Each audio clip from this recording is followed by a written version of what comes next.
Creo que es muy grato tanto para los que estamos como miembros desde hace tiempo, tanto como los que se acaban de unir, ver cómo estos espacios en los que por fin conseguimos como el objetivo principal, que era que tuviésemos tanta gente pues en un entorno presencial.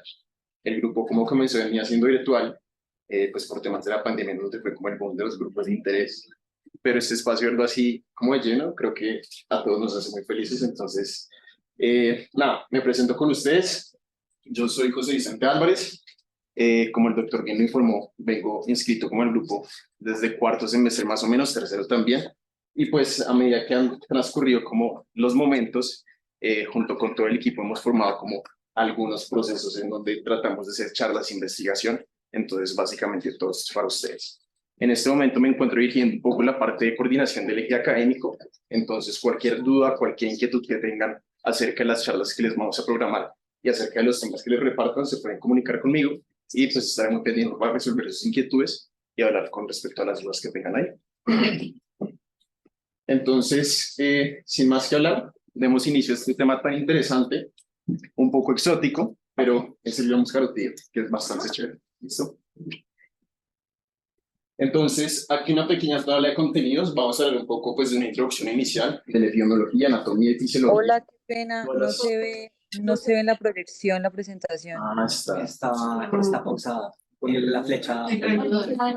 Eso ahí. Listo. ¿Nos Gracias. confirman que se ve? Gracias, Lina. Gracias. Gracias. Listo. Cabe aclarar que cualquier duda e inquietud que surja durante la charla también puede interrumpirme en cualquier momento. La idea es que este espacio sea pues para que desarrollemos este contenido académico. Entonces, al principio hablaremos un poco de las ciencias básicas y ya después nos iremos metiendo un poco en la parte clínica con la presentación clínica de los pacientes, con el diagnóstico, tratamiento, etcétera. Pues la idea es entender todo desde una base sólida, desde las raíces, como de todo. ¿Listo? Entonces, listo. A manera de introducción, vamos a hablar un poquitico de historia de una forma muy breve. Y es que impresionantemente cuando nos metemos a investigar y leer un poco sobre el glomus carotídeo nos damos cuenta que es un tema en el que se han hecho muchas descripciones y tiene una connotación histórica bastante importante. Hacia 1743, este señor que ven aquí en la pantalla, Buchari, pues fue la primera persona que describió lo que es el tumor del cuerpo carotídeo, ¿sí? Ya después de ese momento, pues han ocurrido una serie de eventos en donde en 1971 pues decíamos que solo teníamos 500 casos en la literatura. Después este número se incrementó a 1000 en 1980. Si se dan cuenta, pues digamos que en solo 8 años tuvimos el doble incremento de estos casos. Y hasta 1903 se hace la primera resección exitosa, pues por este personaje, por Scudder, en Estados Unidos, ¿listo? Entonces, esto demostró como que se podía manejar esta patología sin complicaciones y que también tenía como un buen éxito operatorio, ¿listo? En la actualidad, pues digamos, sigue siendo alguna controversia acerca de las técnicas que se hacen, sobre todo en la parte quirúrgica con la embolectomía. Ahorita vamos a hablar un poco más de eso, pero pues en general nos damos cuenta que tiene mucha connotación histórica con esto mismo. Tanto es así que pues se han hecho como unas descripciones importantes acerca del cuerpo carotídeo inicialmente. Las primeras descripciones anatómicas fueron estas que estamos viendo aquí, se las voy a dejar en la presentación para que las vean, pero pues básicamente, si se dan cuenta de la fecha, es como muy vieja y también pues nota como que impacta en la forma como se describe anatómicamente y ya después se progresa hacia la clínica con los tumores del cuerpo carotídeo. ¿Listo? Ha sido así importante que en 1938, pues digamos, el mismo cuerpo carotídeo logró que se ganaran el premio Nobel, pues este personaje aquí, Heymans, debido al descubrimiento de cómo funcionaba, de la fisiología que estaba detrás, pues de este pequeño, digamos que aparato tan impresionante que tenemos aquí en las carotidas, ¿listo? Entonces, hablando un poco de epidemiología, decimos que realmente la incidencia exacta de este tumor, pues digamos que no se conoce al 100%. Se dice que es un poco extravagante y también tiende a ser raro, y por ende, sí hay reportes en la literatura, pero no tantos como nos gustaría para establecer como unas cifras epidemiológicas exactas. También, pues digamos que el predominio en el diagnóstico de esta patología es en la tercera y quinta edad. Algunos autores también describen de 40 a 60 años. Sin embargo, es importante que consideremos que todas las personas, independientemente de la edad, también lo podemos llegar a tener. Pero pues en este grupo etario, pues digamos, es donde encontraremos como la mayor prevalencia y pues también incidencia. El antecedente familiar en estos casos también va a ser fundamental, porque si bien les hablo de que nosotros podemos encontrar este tumor o más o menos hacia la tercera y quinta década de vida, si bien en el caso en el que tengamos un antecedente familiar, este se puede presentar de una forma que es un poco más temprana. Y realmente ha habido controversia frente a cómo se presentan en términos de género, pero se describe que es de forma, digamos que, equitativa, ¿listo? Entonces, siguiendo con la clasificación de este tumor, cuando nosotros hablamos de cómo se origina, pues digamos que cuáles son los tipos principales, vamos a ver 3 tipos, ¿listo? El esporádico, el familiar y también el que es de tipo hiperplásico. Entonces, esporádico, básicamente, que entendemos por eso que ocurre simplemente así como así. De repente, pues digamos que sin ningún rasgo familiar o genético o antecedente en el pasado, ¿listo?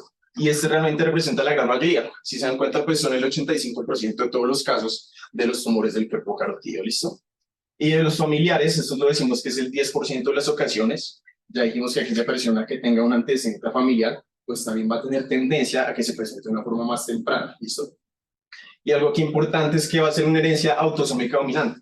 Entonces, pues ustedes ya se imaginarán cómo esa repercusión que va a tener si uno llega a descubrir que papá suyo pues tiene este tumor. Entonces, algo que importante también es que se ha hecho descripciones del tumor del glomus carotídeo, pues del glomus carotídeo per se, con algunos otros síndromes genéticos, ¿listo? Entonces, algunos de ellos pueden ser la neurofibromatosis o también digamos que las neoplasias múltiples endocrinas, sobre todo 2A y 2B, entonces siempre va a tener como esta relación aquí importante.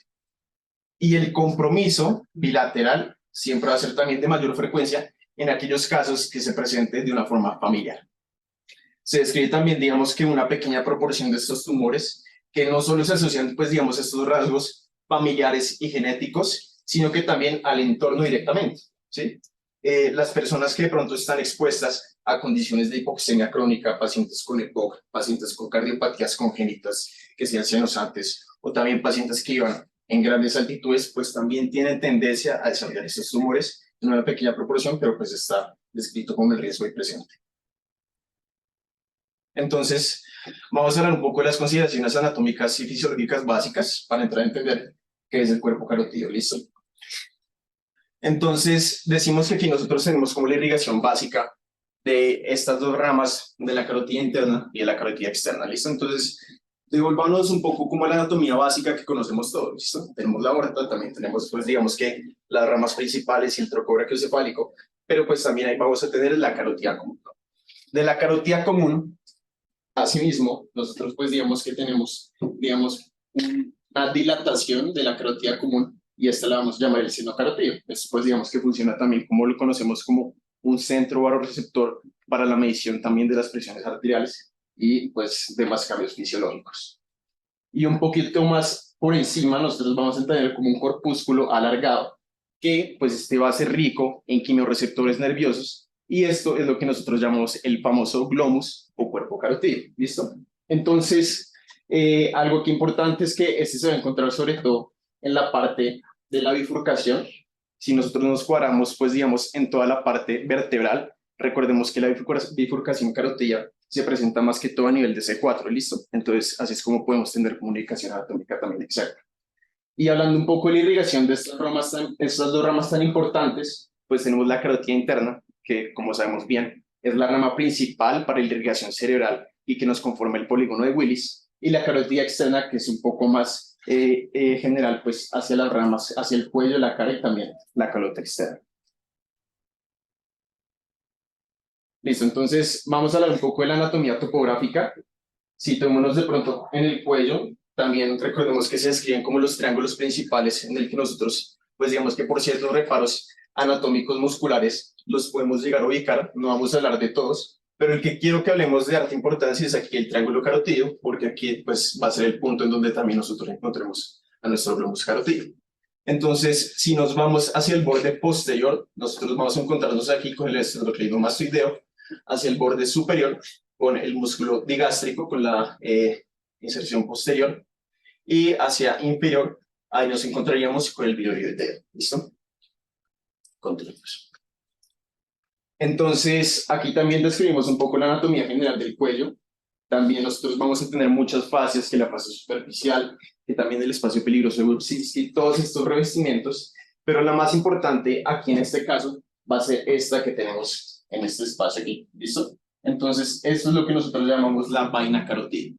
Va a ser, en términos coloquiales, pues un revestimiento de fascia, o pues también de este tejido conectivo, que está envolviendo tres estructuras importantes, o pues son como las más importantes que vamos a encontrar acá, que va a ser la arteria carótida, también la yugular interna, y asimismo el nervio vago y otros nervios que también pueden llegar a pasar por ahí, que ahorita haremos la relación anatómica un poco más enfocada hacia la clínica. ¿Listo?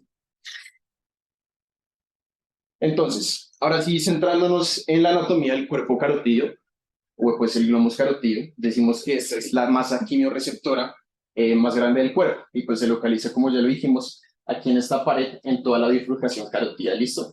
Generalmente va a estar envuelto pues por una capa de adventicia de esta misma carótida, pues de esta bifurcación, y pues digamos que se localiza en el aspecto arterial, hacia el nivel proximal de la carótida interna, y pues en la bifurcación se también la carótida externa con la carótida interna, ¿listo?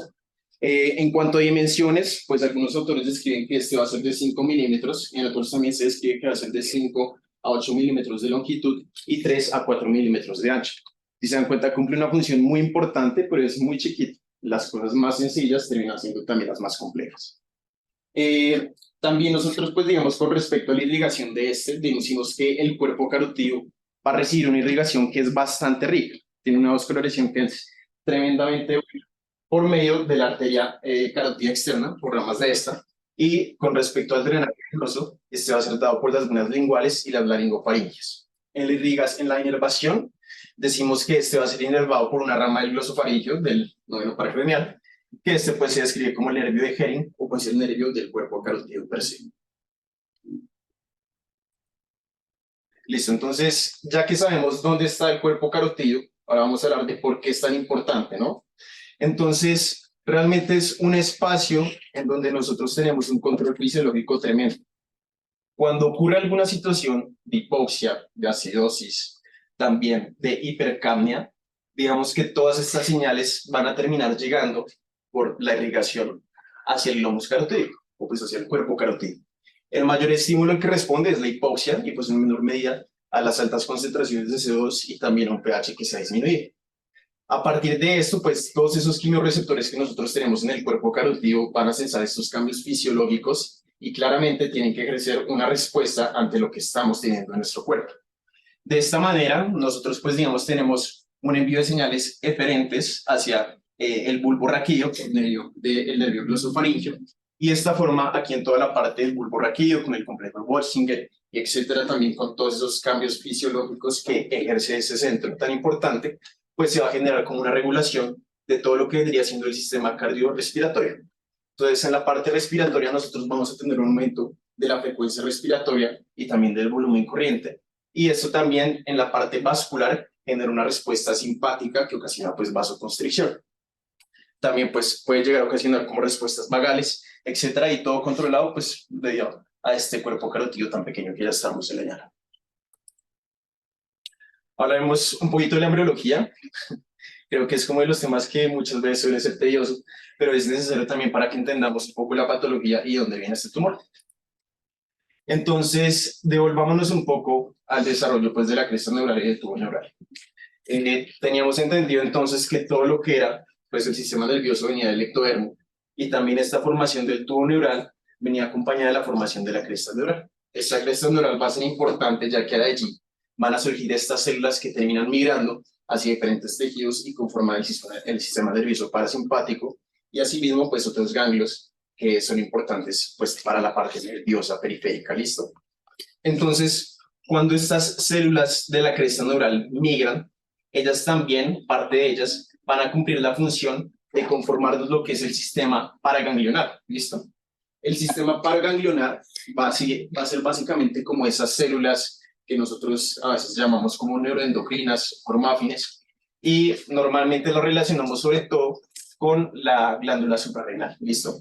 La glándula suprarrenal, pues digamos que es el ejemplo principal de este sistema paraganglionar, ya que ella se encarga pues de la producción de catecolaminas, adrenalina, etcétera, muchos otros componentes, pero mientras que ocurre todo este proceso de señalización y también de, digamos que tránsito de estas células de la cresta neural, también se van a formar unas pequeñas estructuras que son muy parecidas a esta glándula suprarrenal.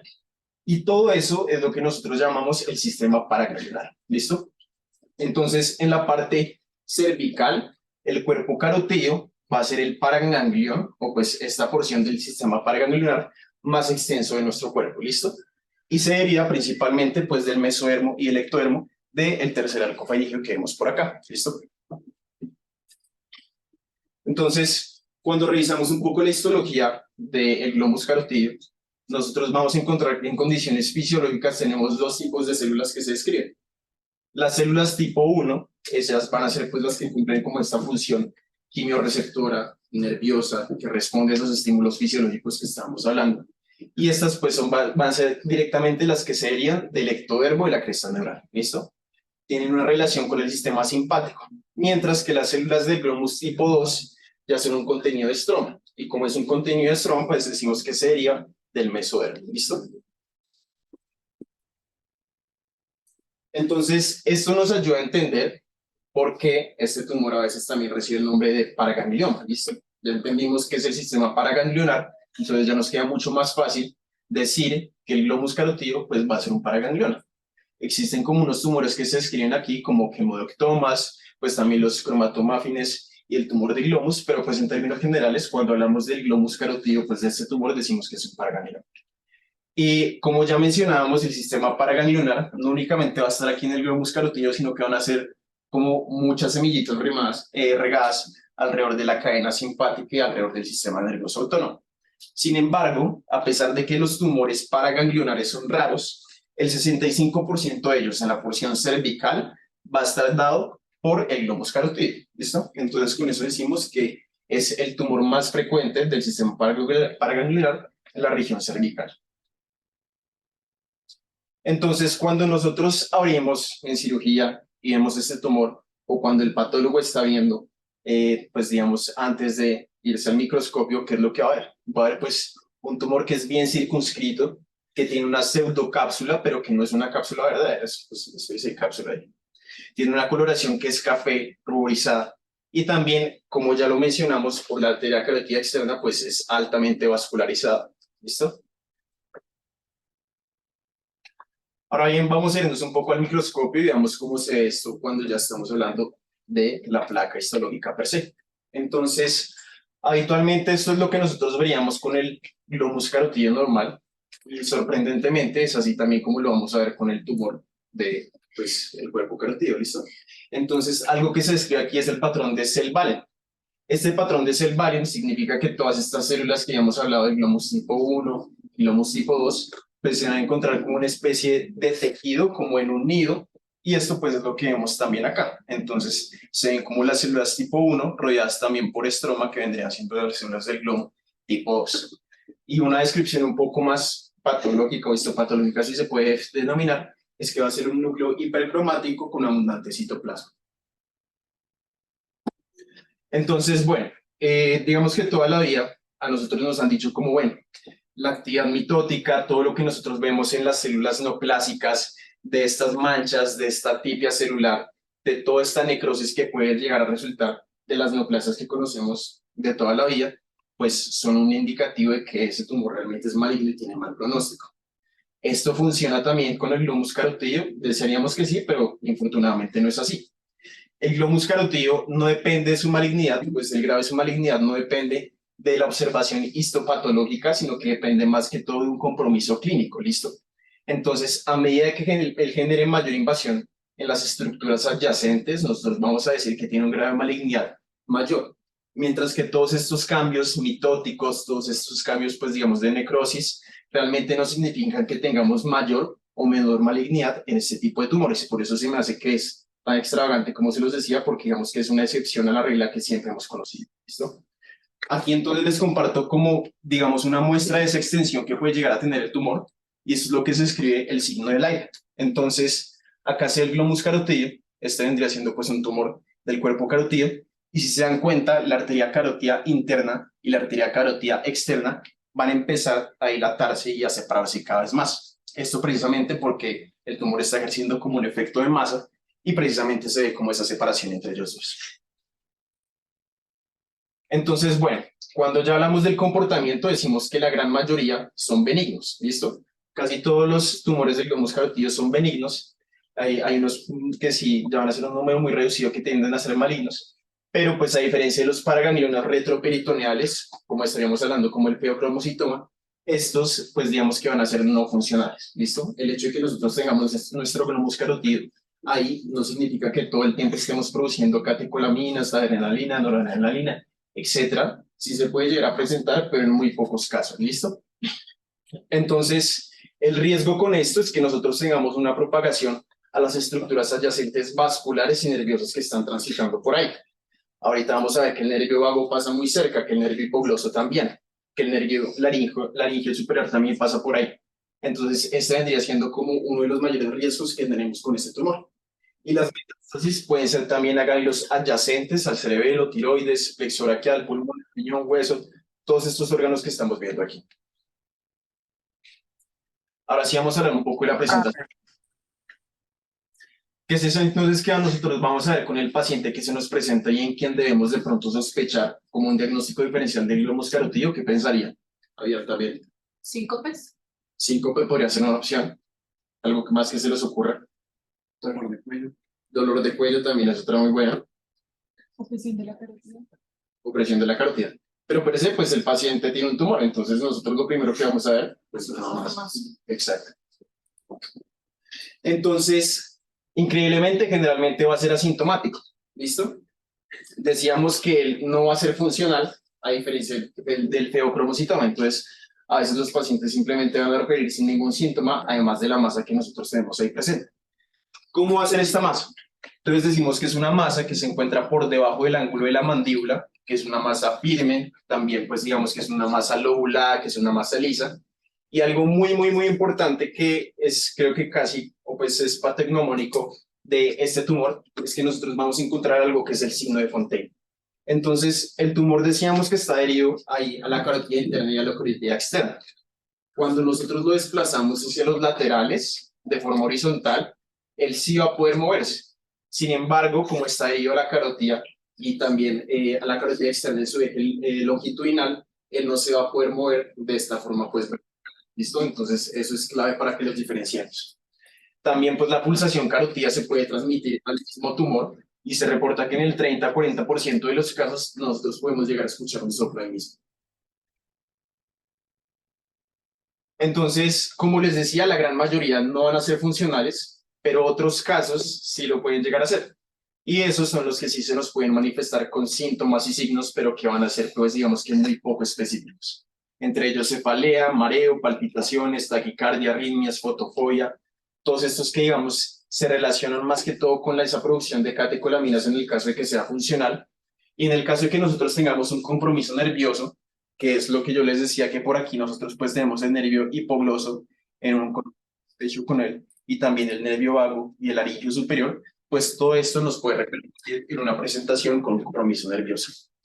El compromiso nervioso, pues digamos que se puede llegar a presentar es en estos mismos, en el 9º y en el 12º, y algunos otros síntomas de compromiso nervioso va a ser sensibilidad localizada, que también digamos los pacientes puedan llegar a tener una sensación de plenitud por el compromiso pues del nervio vago, también que tengan síncope vasovagal, precisamente también por el compromiso del vago, y pues parestesia, ronquera y tinnitus, todo relacionado con el compromiso nervioso que vamos a tener ahí. Entonces, algo que también llama la atención es que estos pacientes pueden desarrollar el famoso síndrome de Horner, que quién me lo dice.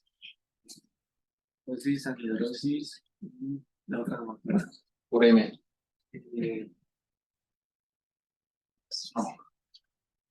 ¿Verdad? Iosis. Entonces, acá dense cuenta de la relación tan estrecha que también tienen como la bifurcación carótida con la cadena simpática de ganglios que están viajando precisamente pues a estas partes de lo que vendría siendo la dilatación pupilar, pues para el control también de la miosis y la miriasis, y también pues para la sudoración. Entonces, bueno, y también para el párpado, claro que eso es por otra ruta también que estamos viendo aquí. El caso es que estos pacientes se escribe que también es muy raro, pero así como de dato curioso, no sé si de pronto también lo hayan visto en clínicas los doctores, no estaría seguro, se puede presentar también con este síndrome de Horner, ¿listo? Que es precisamente por este compromiso de los ganglios cervicales simpáticos. Listo, entonces, ¿ustedes qué le pedirían a un paciente en el que sospechan un globus carotídeo? ¿Cuál sería como el estudio que le mandarían? Como que una resonancia podría ser. ¿Una qué? Por ahí escuché como otra. Una ansiedad. Una angiotag, es una buena opción también. ¿Listo? Entonces, contamos con varias herramientas. Vamos a hablar un poquito de cada una de ellas. Pero antes también vamos a hablar de los diagnósticos diferenciales. O sea, nosotros decimos que es una masa, pero lo que se manifiesta con una masa realmente son muchas patologías en medicina. Malformaciones vasculares, quistes, linfadenitis crónica, linfadenitis reactiva, lesiones veninas como quistes también, lipomas, tumores salivares. Tenemos lo que podamos encontrar, e incluso también aneurismas carotídeos, ¿listo? O también metástasis en el caso de los linfomas, que también se pueden manifestar, pues, digamos, con inflamación también, como esta cadena, ¿listo? Pero entonces recuerden siempre como el signo de Fontaine para diferenciar también como en esos casos. Y ahora sí, vamos a hablar un poco de cada uno de los estudios. El primero del que vamos a hablar es la angiografía convencional. Digamos que la angiografía convencional, ustedes tenganlo presente que ahí pues es un estudio que es invasivo. Nosotros debemos introducir un catéter para que podamos tener una imagen de estos pacientes. Antes se consideraba que era el estudio de elección, después apareció la angiotaquia y revolucionó todo. Pero las ventajas que nosotros tenemos y también conservamos todavía con la angiografía es que permite realizar una visualización, como vemos aquí en esta imagen, de todo lo que vendría siendo el tamaño, extensión y vascularización del tumor de una forma muy precisa. También nos permite ver lesiones intracraneales o variaciones anatómicas y pues también permite realizar pues una medida terapéutica directamente, que es la embolización preoperatoria. En cuanto a las desventajas, es que es un estudio que es bastante costoso.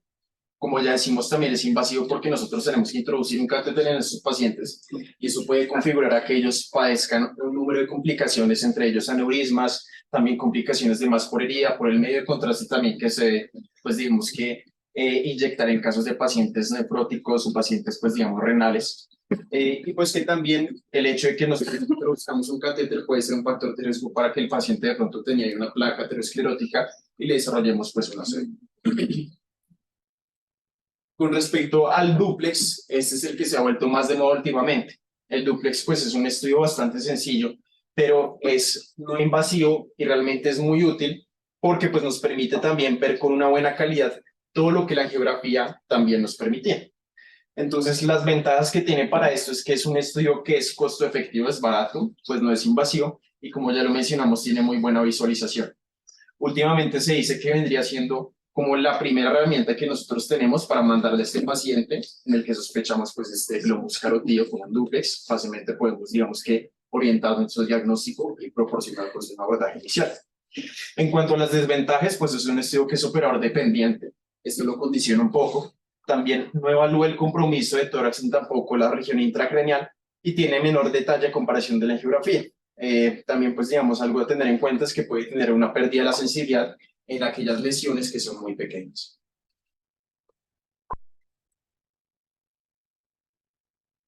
Y finalmente vamos a hablar un poco de la angiotac y la angioresonancia.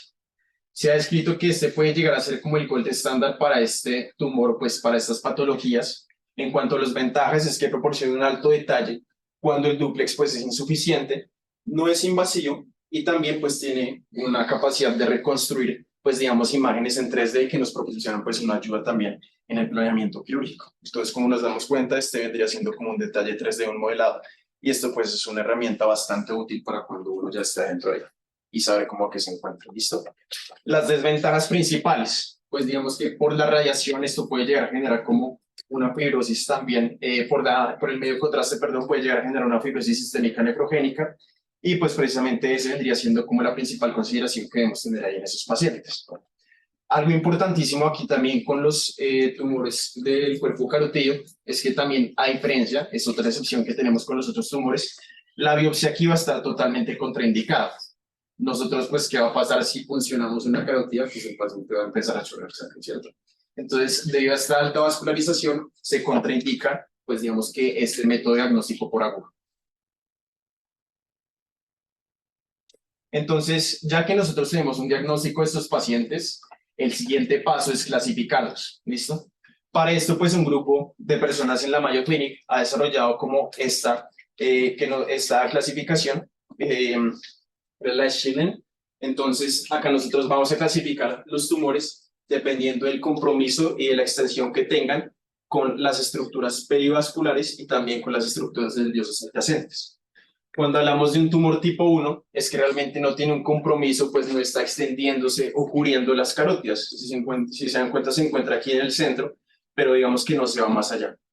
El tipo 2 es cuando nosotros tenemos aquí el tumor que se extiende parcialmente hacia las carótidas, pero pues digamos que sin ser mayor, siendo mayor al 180 a 180 grados. El tipo 1 es de menos de 180 grados. Y el tipo 3, si se dan cuenta, es que aquí ya rodea completamente tanto a las carótidas como a las estructuras nerviosas que estamos viendo por acá, que ya las habíamos mencionado antes. Entonces, bueno, con eso me gustaría ver si alguno también como que se anima a decirnos qué clasificación de Schilling podemos ver acá. Tipo 3. Chamberlain, perdón. Tipo 3. Tipo 3, correcto. Entonces, aquí estamos viendo que está rodeando completamente pues, a las carótidas y también como a las estructuras nerviosas. Y ya finalmente vamos a hablar un poco del tratamiento. Entonces, el tratamiento de los tumores del cuerpo carotídeo básicamente se resume en operarlos. Digamos que la regla de oro en estos casos es que entre más temprano los operemos va a ser mejor. Uno, pues porque los tumores, ya hablamos Chamberlain 1, pues van a ser más fáciles de resecar y también van a tener menor compromiso nervioso y menor compromiso vascular adyacente.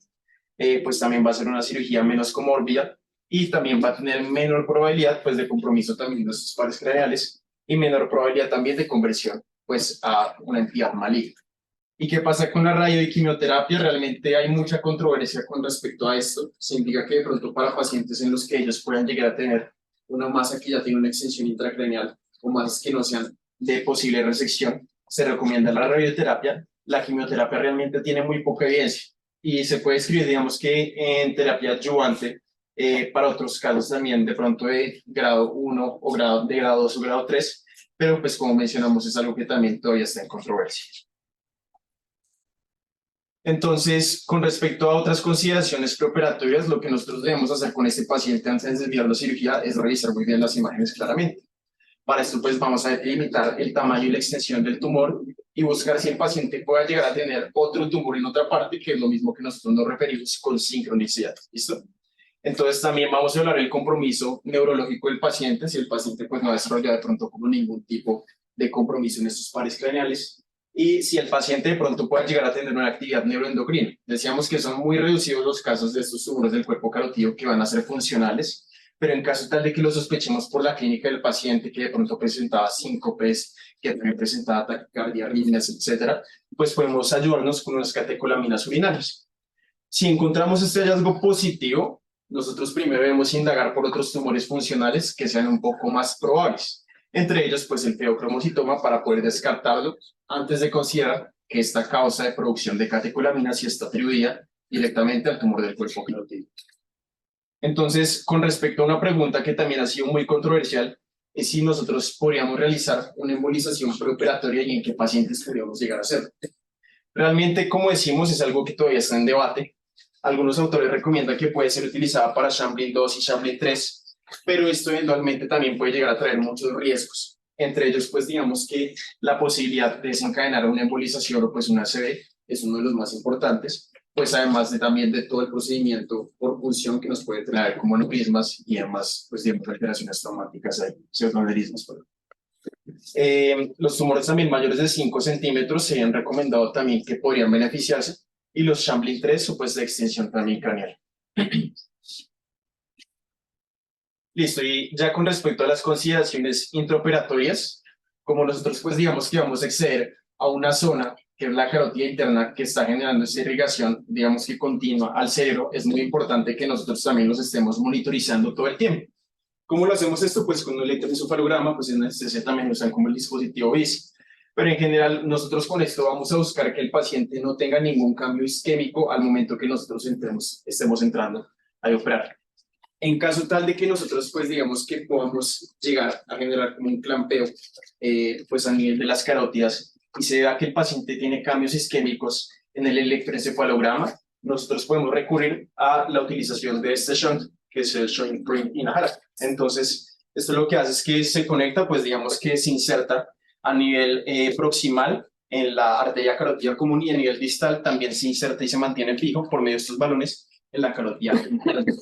Algunos autores también describen que esto puede ser muy útil, ya que pues eventualmente estamos reduciendo un poco la irrigación del tumor por la carótida externa y esto permite que tenga una menor vascularización y que sea un poco más fácil de resecar. ¿Listo? También se describe que pues, puede utilizarse la anestesia general versus el bloqueo cervical. Sin embargo, lo que más se usa sobre todo es la anestesia general, pues es un procedimiento en el que nosotros vamos a estar manipulando estructuras que son muy sensibles y por ende pues vendría siendo mucho más cómodo que el paciente pues esté en una posición totalmente quieta y que no haya ningún riesgo en el que eso nos pueda perjudicar a nosotros la cirugía, ¿correcto? Entonces, ¿cómo es que se va a hacer esto? Nosotros pues digamos que vamos a hacer una incisión por toda la mastoides y ya después podemos llegar a seguir por toda la escotadura. Esto va a ser por medio del borde anterior del esternocleido mastoideo. Una vez allí, pues ya accedemos después a la vaina carótida y esta se tiene que disecar por la parte anterior de una forma longitudinal a la vena yugular interna. ¿Listo? Cuando nosotros encontramos ahí la vena yugular interna, podemos utilizar un reparo anatómico que es bastante importante y es la vena facial común. Se describe que la vena facial común tiende a entrar a la yugular interna de una forma que es bastante cercana a la bifurcación carótida. Y por esto es que nosotros, pues, digamos que ya podemos ubicar ahí lo que vendría siendo el glomos y empezar también a rechazar, pues, digamos, a lateralizar las estructuras que no queremos lesionar, entre ellas, pues, digamos que la parte del nervio vago y los nervios hipoglosos y, pues, la misma yugular interna.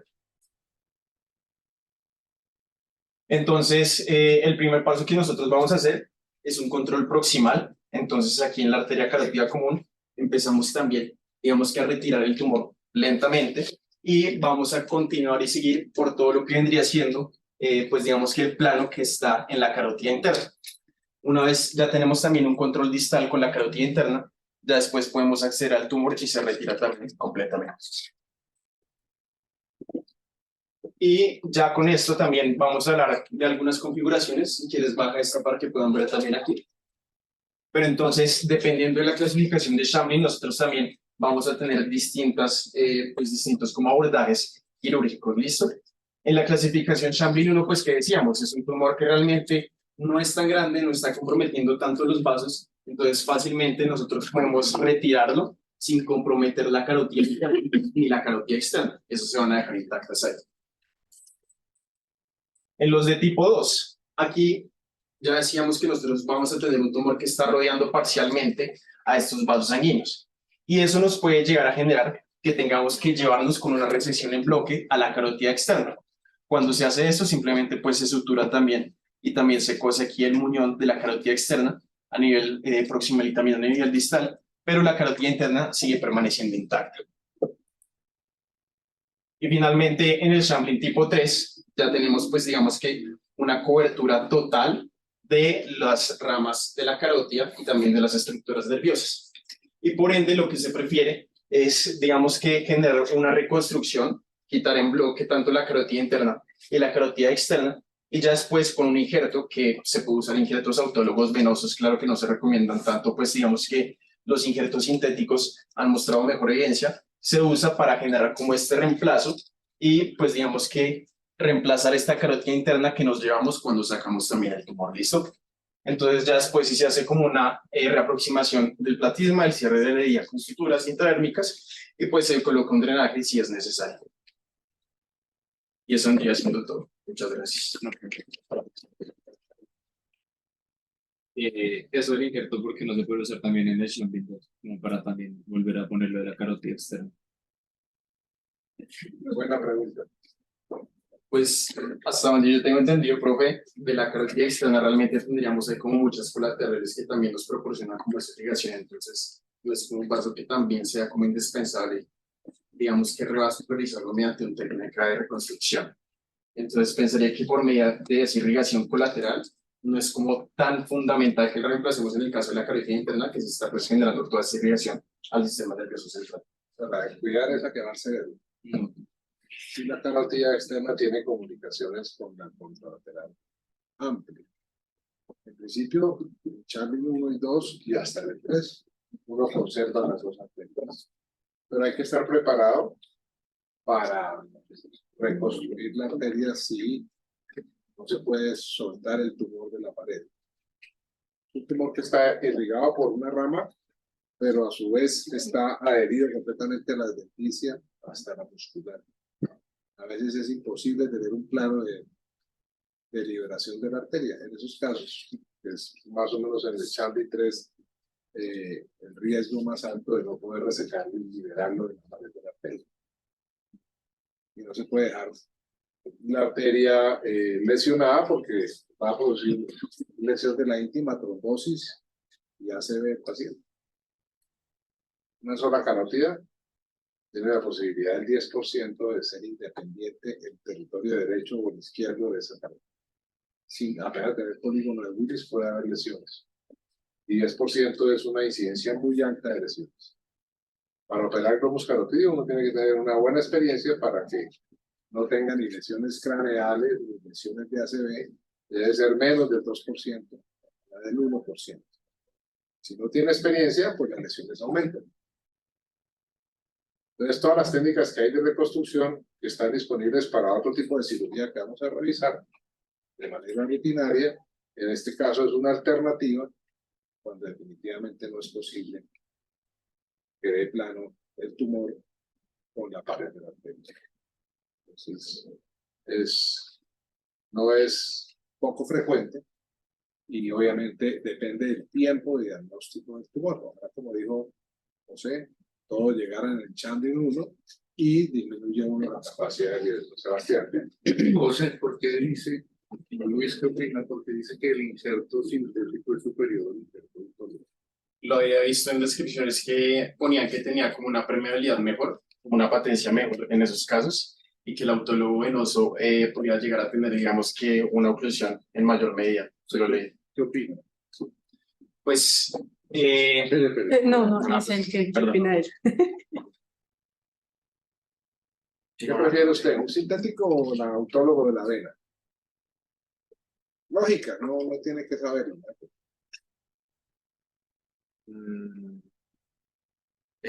Yo le de pronto la vena, pero no. Eso, no lo piensen, así es.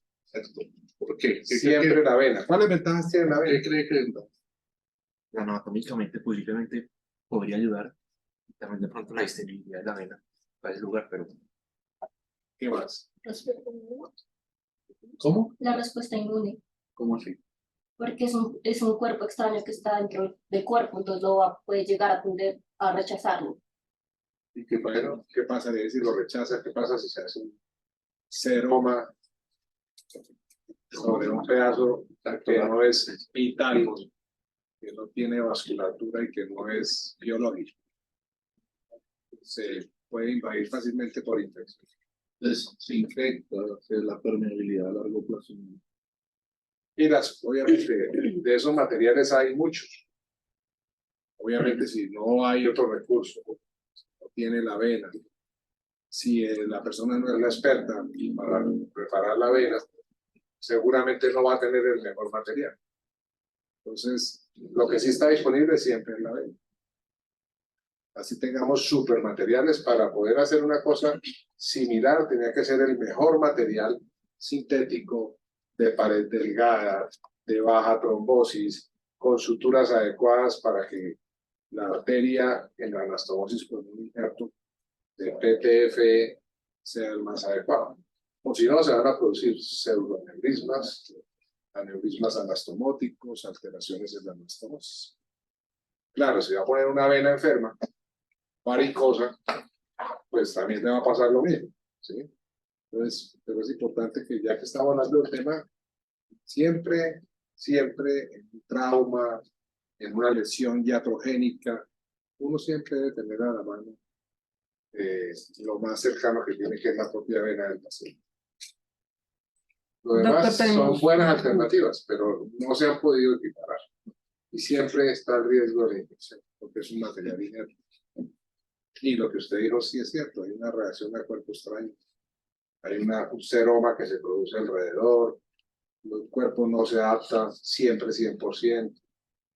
Es una acumulación en un sitio inerte, pues se puede colonizar de bacterias circulantes. Entonces siempre preferimos autólogos. Hay sitios donde la presión es muy alta. Claro, pueden haber descripciones de aneurismas porque la vena se dilató. Entonces, si es una vena inadecuada, la vena se puede aneurismática porque no está una pared hecha para... Pero como, o sea, es muy raro que tengamos que poner todo un tubo. Es un parche muy adecuado. Prefiero un parche de Dacron y no de PTF. El sangrado del PTF es muy alto. La hemostasia es difícil y los tiempos se prolongan haciendo hemostasia. Es mejor el Dacron. Preferimos el parche de vena y preferimos otros parches biológicos como el parche pericardio bovino, que también está disponible para en un sitio como el nuestro para corregir defectos del tabique intracardíaco. Entonces siempre tenemos un parche de pericardio que puede ser otra opción importante biológica, que no es del mismo paciente, sino del bovino o bovino. Pues una vena de elección para poder hacer La safena. En un tramo no puede usar la yugular, puede sacar la vena basílica del brazo. Depende de las condiciones en que usted esté. ¿Sí? Pero puede usar una vena autóloga, la misma yugular le sirve. Doctor, La transposición de la carótida. Es la otra. ok. Uno puede hacer transposición de la carótida externa. Y como bien me dijeron, pues las ramas son múltiples en la facial al igual, pero tenemos muy buena irrigación contralateral. Entonces usted puede ligar las ramitas y se queda con la carótida externa y la pasa al territorio de la interna y le pone flujo al cerebro. Es otra opción a la mano inmediata. Pero uno prefiere reconstrucciones anatómicas después de esto que sería una reconstrucción utilizando la carótida externa, que está ahí a la mano. Doctor, en el chat del doctor Miguel nos dice, doctor, ¿qué es la línea blanca avascular o espacio subadventicial de Gordon-Taylor? Después nos dice por qué PTFE y no ENA, que creo que ya lo acabamos de decir. Y nos manda un link. Bueno, muchas gracias por las observaciones. Sebastián, ¿qué es la línea blanca vascular? Hola, doctor, ¿qué tal? ¿Lo escuchamos, doctor? Mucho gusto. Aquí interrumpiéndole. Cuando puse la pregunta de PTF o la vena era precisamente justo antes de todo lo que usted ya explicó. Estoy totalmente de acuerdo con lo que usted nos comenta. Y el link que les puse a los chicos en el chat es un pequeño artículo que muestra la técnica de transposición de la externa por la interna cuando el tumor pues ya es irresecable y nos tenemos que llevar ni modos la carótida interna. ¿Cómo poder hacer esta transposición? Ese link lo mandé pues porque usted estaba comentando que también es otra posibilidad y dije, bueno, ahí tienen un poquito más de bibliografía. Muchas gracias. Y mi pregunta de la línea blanca va en relación a que el doctor nos presentó muy bien la técnica quirúrgica, pero en ningún momento nos platicó por dónde vamos a abordar para poder quitar el tumor. Y pues en las imágenes se ve bonito, pero cuando estamos en el momento de la cirugía, pues dices, ¿y ahora por dónde lo voy cortando, por dónde lo voy quitando, no?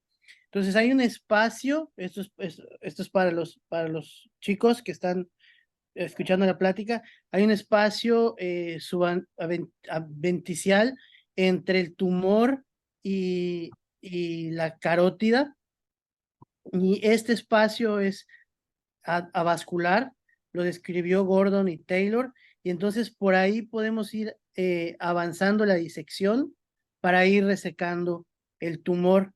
En teoría, pues esto nos permitiría quitar la tumoración sin tener mayor sangrado, sin tener mayores complicaciones en la cirugía.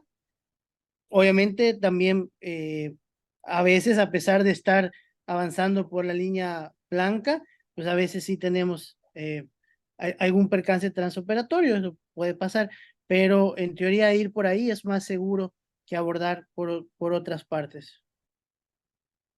Muchas gracias, sí, perfecto. Ese es el plano que se debe lograr para poder empezar la resección del tumor. Si uno logra ese plano, logra la resección. Pero a pesar de eso, cuando estamos en un Champion 3, podemos estar en el plano y es imposible continuar la disección. Y ahí es cuando más invasivo está el tumor sobre la pared. Totalmente de acuerdo, así es. Hay una cosa muy importante, y por qué este tumor es relevante en nuestro medio. ¿A qué altura está usted, doctor? Mire, doctor, yo ahorita que estoy en la península de Yucatán, estoy a nivel del mar, pero cuando estaba en la Ciudad de México, pues ahí teníamos muchísimos más casos de glomus carotidio. ¿Qué altura tiene Ciudad de México? ¿2.300? Sí, exactamente. Ok, Bogotá tiene 2.600 metros. Sí. La zona aledaña del altiplano cundiboyacense tiene 2.600 hasta 2.900. La Paz, Bolivia, está por encima de los 3.000 metros. Los 3.000. Y por eso se hizo una clasificación adicional al Chambi, que es la clasificación de los Andes, porque es el tumor de los Andes, que va hasta 4, un poquito que vale la pena que lo revises, porque pues es nuestro, es latinoamericano y pues tenemos la obligación de conocerlo, ¿sí? Pero básicamente es porque tenemos una alta incidencia de tumor en nuestras regiones, no en la costa ni a nivel del mar. Entonces, por eso también quería hacer esa anotación y por eso es tan frecuente que tengamos pacientes en Bogotá, pacientes en La Paz, pacientes en Ciudad de México.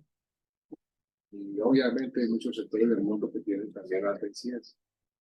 ¿Pero es por qué? Porque son los terceros, que son ¿qué? Hiperplásicos. Muy bien. Hiperplásicos. Sí, es una cirugía que compartimos también con los médicos especialistas en cabeza y cuello. Cada vez prefieren más que nosotros manejemos estos pacientes. Ellos tienen otros trabajos de cirugía de cuello también muy importantes, pero este tumor requiere una destreza importante en la reparación de las arterias. Por eso es el único tumor vascular frecuente de nuestra especialidad. Está bien que hubiéramos empezado con esta parte del año con este tema. Y creo que hizo usted una excelente revisión, José. De verdad, estamos acostumbrados a que las revisiones son así, un ejercicio un poco más de aprender a hacer una presentación, de aprender a evacuar el tema de la manera adecuada y poder obtener para todos riqueza intelectual. Para nosotros es gratísimo poder escucharlos y hacer una revisión de esos porque realmente da gusto ver que se revisó completo el tema. El nivel es variado, pero desde el nivel más bajito hasta el más grande de formación, las presentaciones son impecables. Tengo otra pregunta. ¿Cuáles son las afectaciones que tendría como esta cirugía en las funciones que tiene el cuerpo? Pues el cuerpo carotídeo. Tenemos el otro cuerpo carotídeo. Entonces, hay casos bilaterales. Este tumor ya no está funcionando. Y si está funcionando, tiene una producción de sustancias. Entonces, por eso se puede resecar sin el temor de que perdamos funciones. Y tenemos el otro cuerpo carotídeo, aunque tal vez la importancia más grande es ser el barroreceptor, básicamente con la bipedestación y la posición en pie del paciente. Es un barroreceptor muy importante para mantener la presión arterial y que usted no se caiga. Si no tuviéramos este sistema, pues se pondría de pie rápidamente y usted se caería porque nadie lo está compensando. Pero el hecho de tenerlo bilateral, inclusive los pacientes que operamos bilaterales no han tenido sintomatología. Lo más difícil de esto son las lesiones iatrogénicas secundarias a la resección del tumor. Desde desviación de la comisura labial, trastorno de la lengua, compromiso del glosofaringeo, el hipogloso, hasta lesiones de compromiso del nervio vago. Entonces, ahí también puede estar un poco más lejos, pero también puede estar comprometido el recurrente laringio, trastornos en la voz, parálisis de la cuerda vocal. Por eso se pensaron que podíamos irradiarlos, que podíamos embolizarlos, que no necesitaba cirugía. Y resulta que sigue siendo el gol estándar la cirugía y lo demás fracasó. Las embolizaciones no sirven, la radiación empeora la llevada del paciente a cirugía. Y es dramático. Hemos tenido pacientes que no, que es que el paciente le dio miedo operarse, entonces lo irradiamos. O sea, qué vergüenza, ¿sí? Porque le dañaron la cirugía. Hacer un cuello irradiado es una de las indicaciones más difíciles de poder disminuir las lesiones de los nervios. Porque un nervio irradiado tiene, un cuello irradiado tiene lesionado y adherido todos los tejidos. Se pierde ese plano del que el doctor nos estaba hablando al venticiar que los tejidos más sensibles a la radiación son los tejidos vasculares. Y no fue capaz de resolver el tumor. Eso es una esponja. El signo de Fontaine es el signo de la esponja. Es de los tumores que usted deprime, suave, se desocupa, lo suelta y él inmediatamente vuelve y llena. Es una esponja llena de sangre. Entonces es imposible que se corrija de una manera diferente. Más preguntas, muchas preguntas.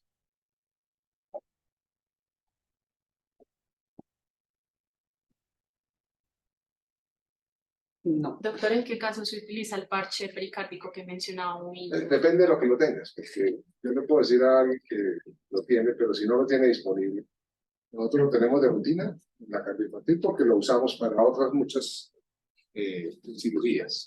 Y ahora, por ejemplo, que estamos en el centro de cáncer, también lo tenemos disponible porque lo usamos nosotros. Es una manera fácil de no tener que hacer más heridas a un paciente. ¿No? A veces lo llaman a uno intraoperatoriamente, es un buen recurso para solucionar un parche arterial, funciona muy bien. Pero si no hay que recurrir a la vena. Y siempre mejor la vena. ¿Y hay algún criterio que se tenga en cuenta de pronto la edad del paciente en cuanto a la elección de uno o el otro? Claro.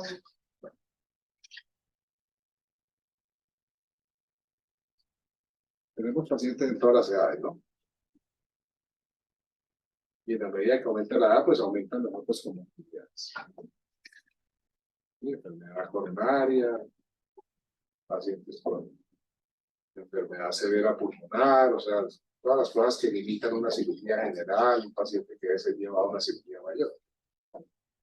Y los jóvenes, pues, ahí es donde aparece el tumor. Cuellos difíciles, pacientes obesos, cuellos cortos.